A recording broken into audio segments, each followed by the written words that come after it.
नमस्कार दोस्तों, मेरा नाम है संदीप और आप सभी का वेलकम है नथिंग इम्पॉसिबल के यूट्यूब चैनल पर। आशा करता हूं कि आप सभी बहुत ही अच्छे होंगे और जिस किसी भी एग्ज़ाम की आप तैयारी कर रहे हैं वो भी बहुत ही अच्छे तरीके से चल रही होगी। तो फ्रेंड्स, आज के इस वीडियो में हम लोग यूजीसी नेट फर्स्ट पेपर में टीचिंग एप्टीट्यूड से, जिसको हिंदी में शिक्षण अभिवृत्ति भी कहा जाता है, इस यूनिट से हम मूल्यांकन के अर्थ को समझने वाले हैं। इस यूनिट में यह एक इम्पॉर्टेंट टॉपिक है जिसको आज हम इस वीडियो में कवर करने वाले हैं। तो आज के इस वीडियो में हम मूल्यांकन के अर्थ के बारे में जानेंगे। बाकी के जो इसमें सब टॉपिक्स हैं, जैसे इसकी विशेषताएं, इनका वर्गीकरण, उनको नेक्स्ट वीडियो में कवर करने का प्रयास करेंगे। तो वीडियो को स्टार्ट करने से पहले आप सभी से यह हम्बली रिक्वेस्ट है कि आप वीडियो को स्टार्टिंग से लेकर एंड तक देखें, ताकि इसके बीच में जो भी महत्वपूर्ण जो बताया जाए वो आपको अच्छे से समझ में आ जाए। इसके साथ ही साथ आप सभी के लिए एक और इन्फॉर्मेशन है कि आज से ही आप सभी को यूजीसी नेट फर्स्ट पेपर में यूनिट वाइज प्रैक्टिस शीट भी प्रोवाइड किया जाएगा, जो कि आपके एग्जाम के लिए बहुत ही महत्वपूर्ण है। और ये किस तरीके से प्रोवाइड किया जाएगा, यहाँ पर जितने भी इम्पोर्टेंट आपके यूनिट्स हैं जो थोड़े से मैथमेटिकल हैं, जिनको आपको सॉल्व करना पड़ता है, जैसे कि आपका डीआई वाला पोर्शन है और उसके साथ रीजनिंग और मैथ के जो सेक्शन है, और इसी के साथ ही साथ रीडिंग कॉम्प्रीहेंशन वाला जो यूनिट है उसको भी कवर करने का प्रयास किया जाएगा। इन यूनिट के अंतर्गत जो भी महत्वपूर्ण प्रश्न बन सकते हैं उन सभी महत्वपूर्ण प्रश्नों को आपको कराया जाएगा, ताकि एग्जाम में आपको ज़्यादा से ज़्यादा मदद मिल सके। तो आइए सीधे हम लोग अपने टॉपिक पे आते हैं। तो आज की इस वीडियो में हम लोग मूल्यांकन के अर्थ को समझने वाले हैं कि मूल्यांकन होता क्या है, मूल्यांकन क्यों किया जाता है। तो देखिए, यहाँ पर बताया जा रहा है कि मूल्यांकन एक शाब्दिक अर्थ जो है निर्णय प्रदान करना है। मूल्यांकन का शाब्दिक अर्थ क्या है?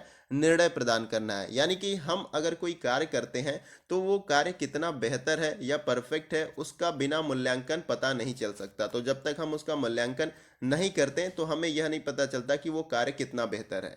तो मूल्यांकन कौन कर सकता है? जो उस कार्य को बेहतर जानता हो। तो इसी प्रकार से शिक्षण के परिप्रेक्ष्य में देखा जाए तो यहाँ पर जब विद्यार्थियों को हम पढ़ाते हैं और कुछ समय अंतराल के बाद या तो हम टेस्ट लेते हैं या तो फिर एग्जाम कराते हैं और यह चेक करने का प्रयास करते हैं कि जो कुछ हमने पढ़ाया क्या विद्यार्थियों ने उतना सीखा, इसके परिप्रेक्ष्य में आप उनका एग्जाम लेते हैं और उसके बाद से आप चेक करते हैं कि कितना विद्यार्थी सीख चुके हैं। और अगर जो विद्यार्थी समस्या से ग्रसित हैं या उनको अच्छे से कॉन्सेप्ट क्लियर नहीं है, जिससे कि उनका परफॉर्मेंस बेहतर नहीं होता है, तो आप उन विद्यार्थियों पर दोबारा से काम करते हैं और दोबारा से उनको अच्छे तरीके से पढ़ाने का प्रयास करते हैं। तो मूल्यांकन का अर्थ यही है कि मूल्य का अंकन, यानी कोई भी अगर मूल्य हम दूसरे को देते हैं तो वो कितना एब्जॉर्ब करता है, कितना सीखता है, उसका अंकन करना जो है मूल्यांकन होता है। देखिए, नेक्स्ट पॉइंट में बताया जा रहा है कि आधुनिक समय में परंपरागत जांच और परीक्षा के स्थान पर एक नए शब्द मूल्यांकन को काम में लिया जा रहा है। यानी कि जो पहले परंपरागत जांच होती थी किसी कार्य की, वो परीक्षा से होती थी, यानी कि उसकी परीक्षा ली जाती थी, अगर उसमें वो पास होता था तो वो कार्य बेहतर हो गया। लेकिन उसी के स्थान पे मूल्यांकन शब्द का इस्तेमाल किया जाता है। देखिए, आगे इसमें बताया जा रहा है कि मूल्यांकन एक निरंतर चलने वाली प्रक्रिया है, यानी कि ये रुकती नहीं, ये निरंतर चलती रहती है। ये चाहे आप शिक्षण के क्षेत्र में देख लीजिए या इस तरीके से व्यवसायिक क्षेत्र में भी आप देख सकते हैं। तो मूल्यांकन हर चीज का किया जाता है। चाहे आप कोई एक प्रोडक्ट बनाते हैं तो उसको देखते हैं कितना बेहतर है या नहीं है, तो उस तरह से भी उसका मूल्यांकन करते हैं। लेकिन शिक्षण के संदर्भ में हमें सारी कुछ को मूल्यांकन को देखना है। देखिए, यहाँ पर नीचे कुछ स्टेटमेंट है, उसको भी जानते चलिए, क्योंकि ये परीक्षा की दृष्टि से बहुत ही महत्वपूर्ण है। पहला जो स्टेटमेंट है, महात्मा गांधी का, विद्यार्थी का मूल्यांकन शिक्षक के द्वारा हो। यानी कि कोई भी विद्यार्थी है उसका मूल्यांकन शिक्षक के द्वारा ही होना चाहिए, न कि किसी और व्यक्ति के द्वारा, क्योंकि शिक्षक उसको ज़्यादा बेहतर तरीके से समझ सकता है और जो कुछ भी वो पढ़ाता है उसका मूल्यांकन शिक्षक ही कर सकता है। नेक्स्ट जो पॉइंट इसमें बताया जा रहा है कि कोठारी आयोग के द्वारा मूल्यांकन एक निरंतर प्रक्रिया, संपूर्ण शिक्षा प्रणाली का एकीकृत भाग है और शैक्षिक उद्देश्य से पूरी तरह से संबंधित है। तो मूल्यांकन क्या है? एक निरंतर प्रक्रिया, यानी निरंतर चलने वाली प्रक्रिया, ऐसा नहीं कि ये रुक जाती है। फिर इसके बाद बताया जा रहा है कि संपूर्ण शिक्षा प्रणाली का एकीकृत भाग है, यानी कि जो शिक्षा प्रणाली हमारी है उसका ये एक अभिन्न अंग है और पूरी तरह से शिक्षण से संबंधित है आपका मूल्यांकन। ये कोठारी आयोग के द्वारा कहा गया है। ये स्टेटमेंट आपको याद रहना चाहिए। आगे देखते हैं इसमें। देखिए, अगले पॉइंट में यहाँ पर बताया जा रहा है कि यह विद्यार्थियों की अध्ययन आदतों, शिक्षक के निर्देशन विधि पर अत्यधिक प्रभाव डालता है। यानी कि विद्यार्थी किस प्रकार से सीखते हैं उसके ऊपर मूल्यांकन बहुत ज़्यादा प्रभाव डालता है, और उनकी हैबिट, ये जो आदत होते हैं उस पर भी, और इसके साथ ही साथ शिक्षक के निर्देशन यानी शिक्षक किस प्रकार से पढ़ा रहा है उस पर भी ये अत्यधिक प्रभाव डालता है। शिक्षक के संदर्भ में बात यह है कि अगर शिक्षक ने जिस तरीके से पढ़ाया और उसके बाद से वो मूल्यांकन करता है, तो वो अपने टीचिंग जो स्किल्स हैं उसमें भी वो सुधार कर सकता है। ऐसा नहीं कि मूल्यांकन के द्वारा आप विद्यार्थी में जो भी कमियां हैं उनकी सुधार करते हैं, लेकिन शिक्षक भी अपने जो शिक्षण के स्किल्स होते हैं, पढ़ाने का तरीका है, उसमें भी सुधार कर सकता है मूल्यांकन के द्वारा। इसमें आगे बताया जा रहा है कि इस प्रकार न केवल शैक्षिक उपलब्धियों अपितु इनके सुधार में भी सहायता मिलती है। यानी कि शैक्षिक उपलब्धियों का मतलब कि आप बेहतर नंबर ला के एक प्रमाण पत्र तो पाते ही हैं, लेकिन उसके दौरान जो क्रियाएं की जाती हैं, जैसे अधिगम की और शिक्षण की क्रियाएं की जाती है, उनमें भी सुधार करने में सहायता मिलती है मूल्यांकन के द्वारा। इसको आपको याद रखना है। आगे देखिए, इसमें देखते हैं अगले पॉइंट में। देखिए, इसमें बताया जा रहा है कि J.W. राय स्टोन के द्वारा बताया गया है कि मूल्यांकन एक नवीन शब्दावली है जो मापन या मापक के व्यापक स्वरूप को परिभाषित करती है। मूल्यांकन क्या है? एक नवीन शब्द है या नवीन शब्दावली है जो पहले मापन होता था या मापक होता था, उसके व्यापक स्वरूप को परिभाषित करती है मूल्यांकन। तो इसको याद करिएगा, ये स्टेटमेंट बहुत ही इंपॉर्टेंट है। आगे देखते हैं इसमें। देखिए, आगे इसमें बताया जा रहा है कि परंपरागत मूल्यांकन में विद्यार्थी के केवल शैक्षणिक पक्ष को शामिल किया जाता था।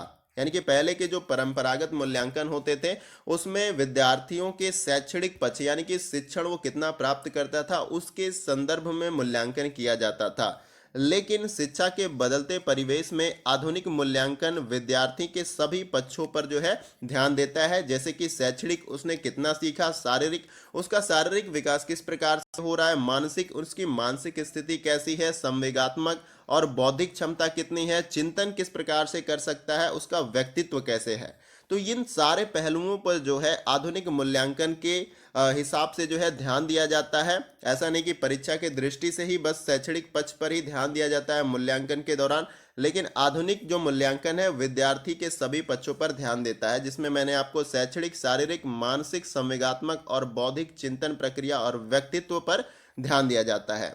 इसमें बताया जा रहा है इन सभी को जो है समाहित किए हुए है आपका मूल्यांकन, किसको, जिसको मैंने अभी ऊपर आप सभी को बताया।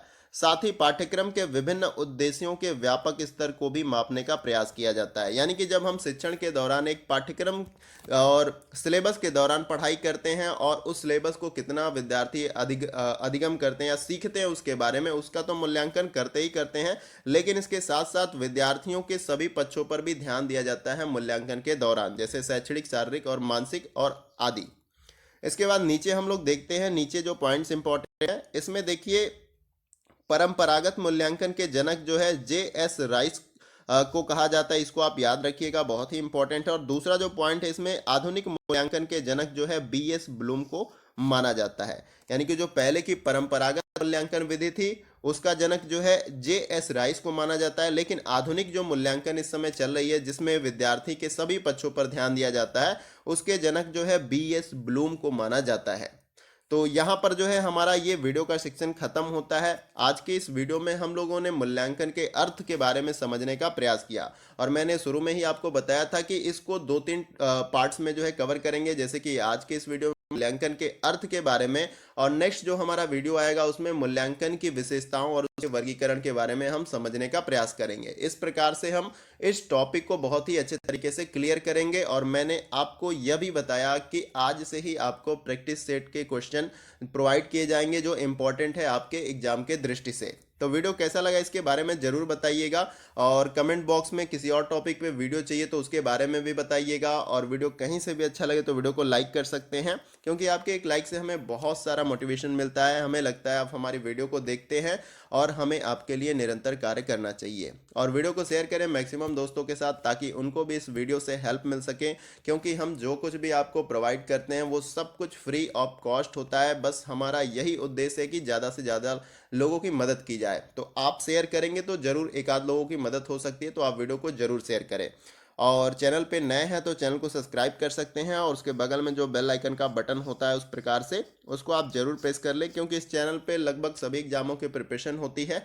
तो उनसे जुड़ी जो भी इंपॉर्टेंट वीडियो इस चैनल पे अपलोड की जाएगी तो उसकी नोटिफिकेशन आपको बहुत ही आसानी के साथ प्राप्त हो जाएगी और आप वीडियो को मिस नहीं कर पाएंगे। तो फ्रेंड्स, आज के वीडियो में बस इतना ही। फिर मिलते हैं नेक्स्ट वीडियो में कुछ और इंपॉर्टेंट टॉपिक के साथ। तब तक के लिए जय हिंद, जय भारत।